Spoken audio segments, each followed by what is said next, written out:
AP భవిష్యత్తుకు కీలకంగా మారిన ఢిల్లీ టూర్ మరియు ఆ పర్యటనలో సాధించిన భారీ విజయం గురించి. అయితే రాష్ట్రం ఆర్థికంగా ఎదుర్కొంటున్న సవాళ్లు, పెండింగ్లో ఉన్న పథకాలు, అభివృద్ధి పనులకు అవసరమైన నిధుల కొరత, ఈ అన్నిటి మధ్య ముఖ్యమంత్రి చంద్రబాబు నాయుడు ఢిల్లీకి వెళ్లారు. ఈ పర్యటన కేవలం రాజకీయ పర్యటన కాదు, రాష్ట్రానికి నిధులు తీసుకురావాలనే స్పష్టమైన లక్ష్యంతో చేసిన ప్రయాణం. ఇక ఢిల్లీ చేరుకున్న వెంటనే కేంద్ర ప్రభుత్వంలోని కీలక శాఖలతో చంద్రబాబు వరుసగా భేటీలు నిర్వహించారు. రాష్ట్ర విభజన తర్వాత ఏపీ ఎదుర్కొన్న పరిస్థితులను స్పష్టంగా వివరించారు. ప్రజలకు అవసరమైన మౌలిక వస్తువులు, ఆరోగ్య రంగం, సంక్షేమ పథకాలు ఎలా ప్రభావితమయ్యాయో కేంద్రానికి వివరించారు. ముఖ్యంగా పేద ప్రజలకు ఆరోగ్య సేవలు అందించే పథకాలపై కేంద్ర సహకారం ఎంత అవసరమో నొక్కి చెప్పారు.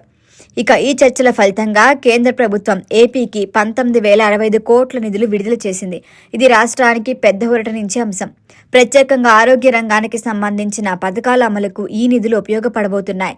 ఈ నిధులు పేదలకు ఉచిత వైద్య సేవలు అందించే పథకాల కోసం, ప్రభుత్వ ఆసుపత్రుల సదుపాయాల మెరుగుదలకు, ఆరోగ్య బీమా ప్రయోజనాల విస్తరణకు వినియోగించబోతున్నారు. అయితే ఈ 19,065 కోట్లు కేవలం ఒక సంఖ్య కాదు, రాష్ట్ర ప్రజల జీవితాల్లో మార్పు తీసుకొచ్చే అవకాశం ఉన్న నిధులు. ఈ నిధులతో గ్రామీణ ప్రాంతాల్లో ఆసుపత్రులు బలోపేతం, పట్టణ ప్రాంతాల్లో ప్రభుత్వ వైద్య సేవల నాణ్యత పెరుగుతుంది. పేద కుటుంబాలకు ఖరీదైన వైద్య చికిత్స భారం తగ్గుతుంది. అత్యవసర చికిత్సల కోసం ప్రైవేట్ ఆసుపత్రులపై ఆధారపడాల్సిన పరిస్థితి కూడా తగ్గుతుంది. ఇది ఆరోగ్య రంగంలో ఒక పెద్ద ముందడుగు. ఇక దీనివల్ల సామాన్య ప్రజలకు ప్రత్యక్షంగా లభించే లాభాలు కూడా ఉన్నాయి. చిన్న జబ్బుల నుంచి పెద్ద ఆపరేషన్ల వరకు వైద్య ఖర్చులకు ప్రభుత్వమే భరించే అవకాశం.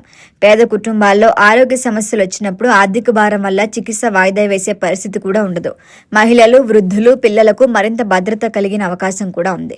మరి రాజకీయంగా కూడా ఈ ఢిల్లీ టూర్ను ఒక కీలక విజయంగా చెప్తున్నారు. ఎన్నో ఏళ్లుగా పెండింగ్లో ఉన్న నిధుల అంశంపై కేంద్రం సానుకూలంగా స్పందించడం రాష్ట్రానికి ఒక బలమైన సంకేతం. రాష్ట్ర ప్రయోజనాల కోసం కేంద్రంతో చర్చలు జరిపి నిధులు సాధించడంలో చంద్రబాబు విజయం సాధించారని రాజకీయ వర్గాలు చెబుతున్నాయి. ఇది రాబోయే రోజుల్లో ఇతర అభివృద్ధి పథకాలకి కూడా మార్గం సుగమం చేసే అవకాశం ఉంటుంది.